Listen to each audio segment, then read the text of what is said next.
in the campaign we said if you vote for us and we become the government, we will double the number of parent-grandparent allocations from 5,000 to 10,000.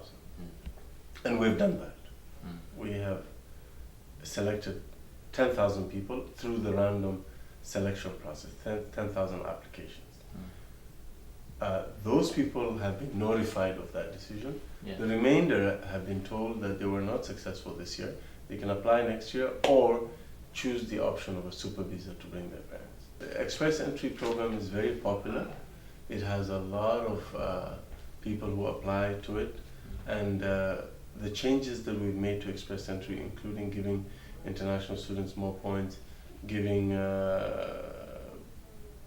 applicants with siblings more points, giving francophone, French-speaking, French language skills folks more points. All those things will help to increase even the already high number of applicants. Express Entry is a very successful program for us. We expect about 80,000 landings this year to come from Express Entry in our economic pool.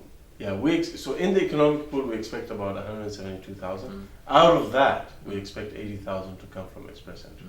So over 40,000 of that 80,000 would be former international students. So we get those requests all the time. They always, the provinces always want more for their allocation, for their quota for PNP, and we always listen to them. We try as much as possible to give them more allocations. And this year, because we have 300,000 total landings, we've been able to work closely with the provinces to meet their demands. We've had more than slight increases, but they want more. And hopefully we will be able to be in a position to give them more next year. Speaking of quotas, do you know that the 4 Atlantic provinces, we're giving them 2,000 applications on top of their PNP program. So they have the PNP, and then we give them additional 2,000. Well, we just announced it on June 12th, so it's very recent. So we need a little bit more time to see how it's doing, but it's a very ambitious program, and we believe it will lead to businesses being able to attract talent faster and much faster processing, and enable companies to grow and create more jobs. So let's say you have a company that wants to move the headquarters to Canada, and they need immigration help to process all those workers and everything, and their families. We will help them do that. Yeah, very fast. There's a number of different categories. You would have to consult the NOC codes, but it's mainly in the high-tech field. We also have a startup visa program. I don't know if you know this. If you're a promising company and you want to move to Canada to grow, we will give, and with the blessing of the industry associations as well as the investors, and if they approve, we will give you a permanent residency. You and the team, you move to Canada, you grow. It's called the startup visa. It's a very good program. Well, we respect international students. We want more of them to come because they make a valuable contribution to our country. And the vast majority of international students have a good time here. They get a good education and they become great ambassadors for our country. I think the issue of academic performance is really monitored and addressed by the universities and colleges themselves. But in terms of generally international students, I told you the vast majority of them succeed. They find Canada to be a really good destination for their studies. They go back and become great ambassadors for our country, and some of them choose to stay and become permanent residents and eventually Canadian citizens.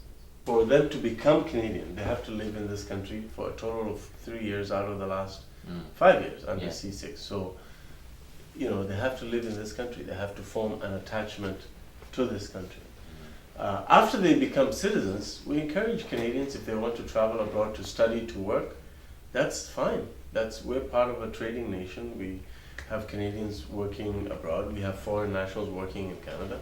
That's just the nature of global interactions today. You can't expect all your citizens will stay in Canada. Some will go and work and study, and some will leave to become tourists in other countries and come back. So I don't see any problem with that. Yeah, no, they can work somewhere, they can study, they can come back. I mean, we encourage that. There's nothing wrong with that. But in terms of forming an attachment to Canada, they have to show that by living in Canada for 3 years out of the last 5 so that they can become Canadian. If they don't show that, they can't become Canadian. You need to establish yourself in Canada. I think that Canada is a great country. We have had an amazing history for the last 150 years as a confederated country. This is a country that has always had immigration as part of its national psyche.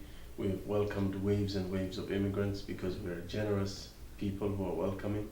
I'm hoping that the next 150 years we continue that tradition of welcoming newcomers because they enrich our society, they grow our economy, they contribute to our social and cultural life.